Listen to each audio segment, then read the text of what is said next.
This is A Thread of Blue Denim, a farm woman's celebration of country living by Patricia Penton Leimbach. A little background. Patricia Leimbach grew up in the same part of north central Ohio that I did.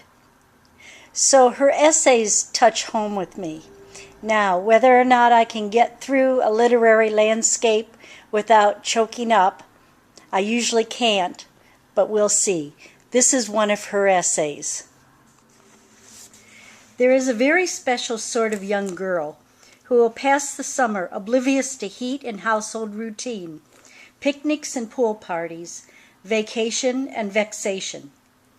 She is the asocial creature suspended in the stage between baseball and boys, whose all-consuming passion is books.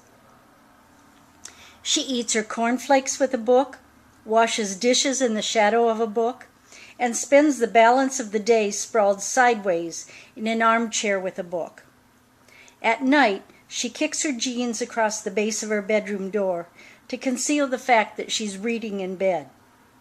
Hauled off on vacation, she will look up from her book long enough to remark, "Oh, are those the Grand Tetons?"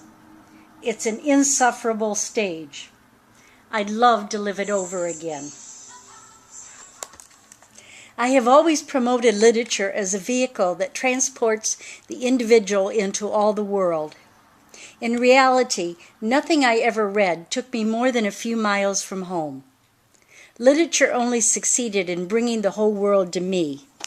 On the limited landscape of my neighborhood, my teenage mind created a permanent stage set for the characters of all the world's books. Lorna Doone's Scottish hills were above the creek valley just behind the machine shop, and just beyond the creek rose Tom Sawyer's Island. Whether the book was Vanity Fair or Les Miserables, the Battle of Waterloo took place in the side yard of the Croyle home next to Beetler's. On the slope behind that house stood the slave cabin of Uncle Tom, within a stone's throw of the fateful field where Bonnie Blue was thrown from her pony and died.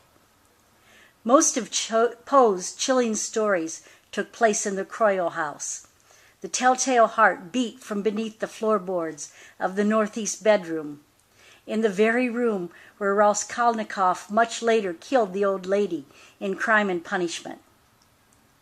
The Bliss House in Avon had an open staircase, a parlor with fireplace, a pantry, and a rear stairs. For me it was Tara, Manderley, Wuthering Heights, and an endless succession of lavish dwellings. It was surrounded by the English moors where Heathcliff roamed, where highwaymen ambushed stagecoaches, and Sherlock Holmes hunted the Hound of the Baskervilles.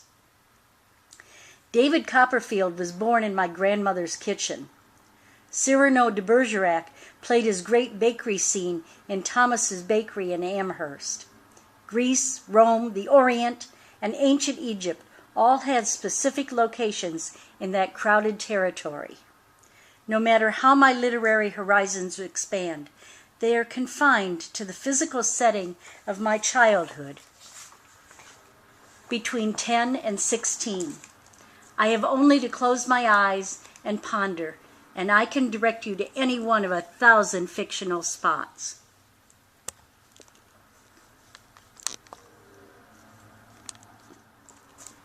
So don't intrude where little girls sit with their books and dream. They are busy creating landscapes, shaping settings to which they can retreat at will, forever afterward. And though they may seem to be off on another planet, chances are good that they are only orbiting the backyard next door.